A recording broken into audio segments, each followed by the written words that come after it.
ایک مرتبہ قطب الاقطاب حضرت خواجہ قطب الدین بختیار کاکی رحمۃ اللہ علیہ بادشاہ وقت سلطان شمس الدین التمش کے ہاتھ میں ہاتھ ڈالے مصروف سیر و گشت اور بعض امراء اور دایان سلطنت بھی ہمراہ تھے۔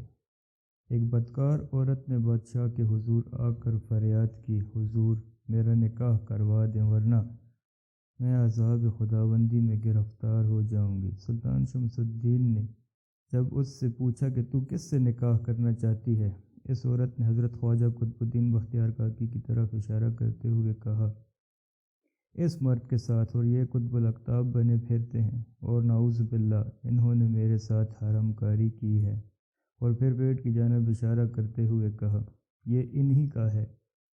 حضرت خواجہ قطب الدین بختیار کاکی رحمۃ اللہ علیہ کو یہ بیہودہ بات سن کر شرم و ندامت سے پسینہ آ گیا۔ بادشاہ اور امراء ششدر رہ گئے۔ آپ رحمۃ اللہ علیہ نے اجمیر کی طرف منہ کر کے فرمایا، یا پیر و مرشد میری مدد فرمائیے۔ حضرت خواجہ قطب الدین بختیار کاکی رحمۃ اللہ علیہ کا فرمانا تھا کہ فوراً ہی سامنے سے حضرت خواجہ معین الدین چشتی رحمۃ اللہ علیہ تشریف لاتے ہوئے دکھائی دیے۔ آپ رحمۃ اللہ علیہ اور بادشاہ قدم بوس ہوئے۔ حضرت خواجہ معین الدین چشتی رحمۃ اللہ علیہ نے دریافت فرمایا، بیٹا کیا بات ہے جو مجھے یاد کیا؟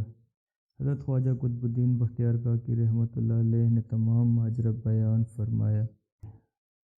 حضرت خواجہ معین الدین چشتی رحمۃ اللہ علیہ نے اس عورت کے پیٹ کی طرف اشارہ کرتے ہوئے فرمایا، اے بچے، سچ سچ بتا کہ تیری ماں نے جو الزام قطب الدین رحمۃ اللہ علیہ پر لگایا ہے وہ صحیح ہے یا کہ غلط؟